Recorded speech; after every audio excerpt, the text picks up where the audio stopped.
നമസ്കാരം. ഫുക്രിയിലേക്ക് സ്വാഗതം. ലിയണൽ മെസ്സിക്ക് ഗോൾഡൻ ബൂട്ട് കിട്ടുമോ ഇല്ലയോ? ഫൈനൽ തുടങ്ങാൻ, സ്പെയിനെതിരെയുള്ള ഫൈനൽ, ലോകകപ്പ് ഫൈനൽ തുടങ്ങാൻ ഇനി മണിക്കൂറുകൾ മാത്രമേ ബാക്കിയുള്ളൂ. ആരാധകരെല്ലാം വലിയ ആശങ്കയിലാണ്. മെസ്സിക്ക് കിട്ടാത്ത, ഇതുവരെ ലോകകപ്പിൽ കിട്ടാത്ത ഒരേ ഒരു അവാർഡ് എന്ന് പറയുന്നത് ഗോൾഡൻ ബൂട്ടാണ്. അതായത് ടോപ്പ് സ്കോറർക്കുള്ള ഗോൾഡൻ ബൂട്ടാണ്. കഴിഞ്ഞ തവണ ഫ്രാൻസിനെതിരെ ഫൈനലിൽ ജസ്റ്റ് മിസ്സാണ്. അന്ന് ഫ്രാൻസിൻ്റെ കിലിയൻ എംബാപ്പയ്ക്ക് 8 ഗോളും മെസ്സിക്ക് 7 ഗോളുമായിട്ടാണ് അത് അവസാനിച്ചത്. അങ്ങനെ എംബാപ്പയ്ക്ക് ടോപ്പ് സ്കോറർക്കുള്ള ഗോൾഡൻ ബൂട്ട് കിട്ടി.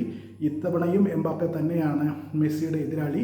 അദ്ദേഹം ഇന്ന് പുലർച്ചെ ഇന്ത്യൻ സമയത്ത് നടന്ന ഇംഗ്ലണ്ടിനെതിരായ ലൂസേഴ്സ് ഫൈനലിൽ 2 ഗോൾ അടിച്ച് 10 ഗോളുമായിട്ട് നിൽക്കുകയാണ്. 10 ഗോളും 4 അസിസ്റ്റുകളും ഉണ്ട് എംബാപ്പയ്ക്ക്.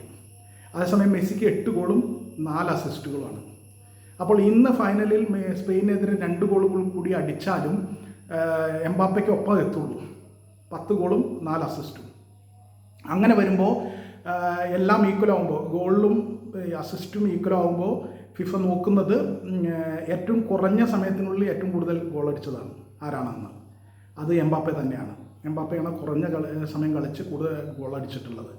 അപ്പോൾ അങ്ങനെ വരുമ്പോൾ അത് എംബാപ്പയ്ക്ക് ഗോൾഡൻ ബൂട്ട് പോകും. അങ്ങനെയാണെങ്കിൽ, അതല്ലെങ്കിൽ മെസ്സിക്ക് ഗോൾഡൻ ബൂട്ട് കിട്ടാനുള്ള ഒരു സാധ്യത ഹാട്രിക് അടിക്കുക എന്നുള്ളതാണ്. 3 ഗോൾ അടിക്കുക. അതല്ലെങ്കിൽ 2 ഗോൾ അടിക്കുകയും 1-2 അസിസ്റ്റ്, ഒരു അസിസ്റ്റ് നടത്തിയാലും മതി. അങ്ങനെ വരുമ്പോൾ എംബാപ്പയ്ക്കൊപ്പം 10 ഗോളാവും. 2 ഗോൾ അടിച്ചാൽ 10 ഗോളാവും. ഒപ്പം ഒരു അസിസ്റ്റ് കൂടി ചെയ്യുകയാണെങ്കിൽ 5 അസിസ്റ്റ് ആവും. അപ്പോൾ എംബാപ്പയ്ക്ക് 4 അസിസ്റ്റേ ഉള്ളൂ. അപ്പോൾ ഇതാണ് വഴി. ഒന്നുകിൽ 3 ഗോൾ അടിക്കുക, അതല്ലെങ്കിൽ 2 ഗോളും 1 അസിസ്റ്റും മെസ്സിയുടെ വകയായിട്ടുണ്ടാകണം. അതല്ലെങ്കിൽ മെസ്സിക്ക് ഗോൾഡൻ ബൂട്ട് കിട്ടില്ല, ഗോൾഡൻ ബൂട്ട് നഷ്ടപ്പെടും.